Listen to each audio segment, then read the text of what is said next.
అందరికీ నమస్కారం అండి. ఈ వీడియో మాత్రం ప్రతి ఒక్కరూ చివరి వరకు చూడటానికి ప్రయత్నించండి. ఎందుకని ఈ వీడియో పూర్తిగా చూడమని చెప్తున్నానంటే, ఇది 6 అడుగుల బుల్లెట్ గురించి. 6 అడుగుల బుల్లెట్ అంటే ఎవరు తెలుసా? పవర్ స్టార్ పవన్ కళ్యాణ్ గురించి. ఒక మంచి ప్రజా నాయకుడి గురించి. ప్రజల కోసం ఎన్ని కష్టాలైనా సరే, ప్రజల కోసం నానా మాటలు అన్నా సరే, ఎన్ని బూతులు అన్నా సరే, ఇనరాని మాటలు అన్నా సరే, తన ఫ్యామిలీ గురించి మాట్లాడినా సరే, తనను ఎంతగానో దూషించినా సరే, నీకు ఏం కావాలి అంటే నాకు ప్రజల మేలే కావాలని చెప్పి కోరుకునే ఒక వ్యక్తి గురించి. అదే మన జనసేన గురించి, పవర్ స్టార్ పవన్ కళ్యాణ్ గురించి. అందుకని ఈ వీడియోని చివరి వరకు చూడటానికి ప్రయత్నించండి. పవర్ స్టార్ పవన్ కళ్యాణ్ అంటే చిరంజీవి గారి సోదరుడు.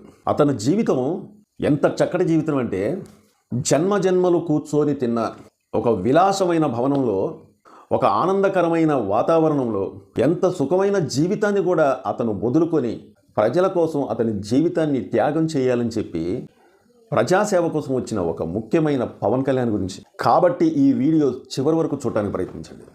కామన్ మ్యాన్ ప్రొటెక్షన్ ఫోర్స్ అతను ఎప్పుడూ ఆలోచించిండు, ప్రజల కోసం, ప్రజాసేవ కోసం నేను ఎంతకైనా తెగిస్తా. నా మేలు కన్నా, నా కుటుంబం మేలు కన్నా, నా సుఖాల కన్నా ప్రజల సుఖాలు, ప్రజల మేలు, వాళ్ళ కొరకు అతను ఏనాడో ఆలోచించిండు. ఇప్పుడు కాదది, కామన్ మ్యాన్ ప్రొటెక్షన్ ఫోర్స్ అని చెప్పి ఆనాడు పెట్టిండు. దగ్గర అతను 25 సంవత్సరాల క్రితమే ఆలోచించిండు. నేను ప్రజాసేవ చేయాలి, నాకెందుకు ఈ ఆస్తి, నాకింత డబ్బు అవసరం లేదు, కోట్ల రూపాయలు నేను ఏం చేసుకోవాలి, నేను ఈ డబ్బులు మొత్తం తినలేకపోతున్నాను, నాకు అవసరం లేదు, నాకు ప్రజల మేలు కావాలి, ప్రజలు ఆకలి దప్పులతో ఇబ్బంది పడుతున్నారని చెప్పి ఆనాడే ఆలోచించిన పవన్ కళ్యాణ్. అయితే మెగాస్టార్ చిరంజీవి అంటే తెలియని వాళ్ళంటూ ఎవరు లేరు. ప్రజారాజ్యం పార్టీ పెట్టినప్పుడు అతను యువరాజుగా ప్రజారాజ్యం పార్టీలో ఉండేవాడు. కానీ మెగాస్టార్ చిరంజీవి, సున్నితమైన మనస్తత్వం గల చిరంజీవి, రాజకీయాలలో అతను నిలబడలేక ప్రజారాజ్యం పార్టీ అనేది విలీనం చేసిండు. అన్న తీసుకున్న నిర్ణయాన్ని అతను ఆనాడే ఖండించిండు పవన్ కళ్యాణ్ గారు. అయితే పవన్ కళ్యాణ్ గారు అప్పటి నుంచి ఆలోచించుకోండు. పవన్ కళ్యాణ్ గారు ఏనాడైనా ఒకరోజు నేను పార్టీ పెట్టాలి, ప్రజాసేవ చేయాలి, ప్రజలకు నా జీవితం అంకితం అయిపోవాలని చెప్పి అనుకున్నాడు. కానీ అతను చాలాసార్లు చెప్పిండు, నేను చేయగలనా, రాజకీయ పార్టీ పెట్టాలంటే కొన్ని వందల కోట్ల రూపాయలు ఉండాలి, రాష్ట్ర వ్యాప్తంగా పార్టీని నడిపించుకోవాలంటే, ప్రజాసేవ చేయాలంటే కొన్ని వందల కోట్ల రూపాయలు కావాలని చెప్పేసి అంటా ఉంటారు. నేను సాధించగలనా, నేను చెయ్యగలనా, నా దగ్గర అంత డబ్బు లేదే, ఉన్న అరాకొర సినిమాలు వస్తూ ఉంటే ఆ డబ్బుతో నేను రాష్ట్రం మొత్తం కూడా నేను నడిపించగలనా లేదా అని చెప్పి ఏనాడు కూడా ఆలోచించలేదండి ఆయన. జీరో పాలిటిక్స్, డబ్బు లేకుండానే రాజకీయం చేయాలి, డబ్బు లేకుండానే పార్టీని నడిపించాలి. ఈరోజు రాజకీయాలు ఎలా ఉన్నాయంటే, ఓట్లు వేయాలంటే వేల రూపాయలు కావాలంటున్నారు. నేను ఏ విధంగా అయితే ప్రజల కోసం ఆలోచిస్తున్నానో, ఏనాడన్నా ఒకరోజు ప్రజలు నా కోసం ఆలోచించరా అని చెప్పి ఒక్కడిగా వచ్చిండు. ఏది ఏమైనా సరే నేను నిలబడాలి, ప్రజల సేవ చేయాలి, ప్రజల కోసం పాటుపడాలని చెప్పి ఆ రోజున జనసేన పార్టీ పెట్టిండు. అయితే 2014లో మాత్రం అటు టీడీపీ పార్టీకి, ఇటు బీజేపీ పార్టీకి మద్దతు ఇచ్చిండు. ఎందుకంటే కనీసం అతను ఒక్క సీటు కూడా తీసుకోకుండా ఈ రెండు పార్టీలకు మద్దతు ఇచ్చిండు. ఎందుకంటే మోడీ గారి నాయకత్వం మీద నమ్మకం, చంద్రబాబు నాయుడు గారి అనుభవం మీద నమ్మకం, వీళ్ళ నాయకత్వంలో ప్రజలు క్షేమంగా ఉంటారనే ఒక నమ్మకంతో ఆ రోజున మద్దతు ఇచ్చిండు. కనీసం ఒక్క సీటు తీసుకోకుండా, కనీసం ఒక ఎమ్మెల్యే సీటు తీసుకోకుండా. దేనికోసం? పవన్ కళ్యాణ్ గారు ప్రజల మేలు కోసం. సో పవన్ కళ్యాణ్ గారు అతను ఏ విధంగా అయితే ఆలోచించిండో, అటు రాష్ట్రంలోనూ ఇటు కేంద్రంలోనూ కూడా ఈ రెండు పార్టీలు గెలిచినాయి.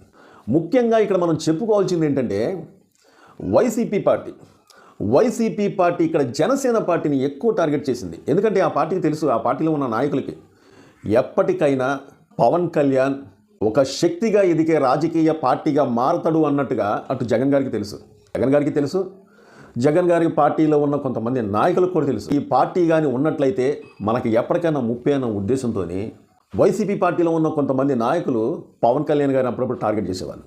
ఏ విధంగా టార్గెట్ చేసేవాళ్ళంటే, బూతులతోని, అమ్మనా బూతులు, పర్సనల్ విషయాలు, ఒక్కరు కాదు ఇద్దరు కాదు. వైసీపీ పార్టీలో ఉన్న చాలా మంది నాయకులు కూడా పవన్ కళ్యాణ్ గారిని టార్గెట్ చేసేవాళ్ళు. ఎంతగానో ఓర్చుకుందో తెలుసా అండి?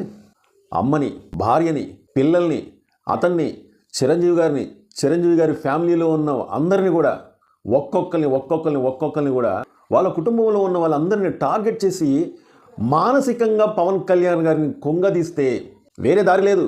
ఎందుకంటే పవన్ కళ్యాణ్ అట్లా మొండివాడు. రాజకీయంగా అతను ఏం చేయలేము. ఎందుకంటే అతని మీద కేసులు లేవు, ఎక్కడ కూడా కబ్జాలు చేసినట్టు లేదు, అన్యాయం చేసి ఎవరి సొమ్ము కూడా లాక్కున్న వ్యక్తి కాదు, ఒకరికి పెట్టే వ్యక్తే కానీ ఒకరి దగ్గర నుంచి లాక్కునే వ్యక్తి కాదు. ఆస్తులు గీసులంటవా అతను సంపాదించుకుందే తప్ప ఒక్క రూపాయి బిల్ల కూడా అతని దగ్గర ఎక్స్ట్రా ఉండేది కాదు. అన్యాయంగా సంపాదించుకున్న మనిషి అయితే కదా. అలాగని చెప్పి అతనికి ఏ బిజినెస్ కూడా లేదు. ఏ విధంగా టార్గెట్ చేయాలి? సరే, రాజకీయంలో ఒక పార్టీని టార్గెట్ చేయాలంటే వాళ్ళకి కొన్ని వ్యూహాలు ఉంటాయి, ఏ పార్టీకైనా సరే.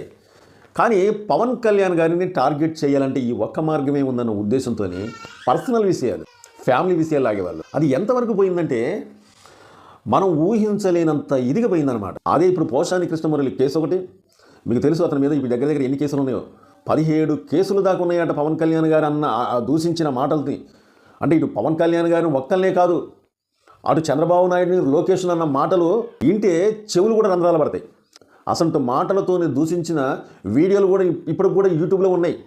సో ఈ విషయం కాసేత పక్కన పెడితే పవన్ కళ్యాణ్ గారిని ఆ విధంగా టార్గెట్ చేసేవాళ్ళు, దూషించేవాళ్ళు, తిట్టేవాళ్ళు, బూతులతోని నానా మాటలు అని పవన్ కళ్యాణ్ గారు ఎన్ని మాటలు ఎవరి కోసం పడ్డాడు?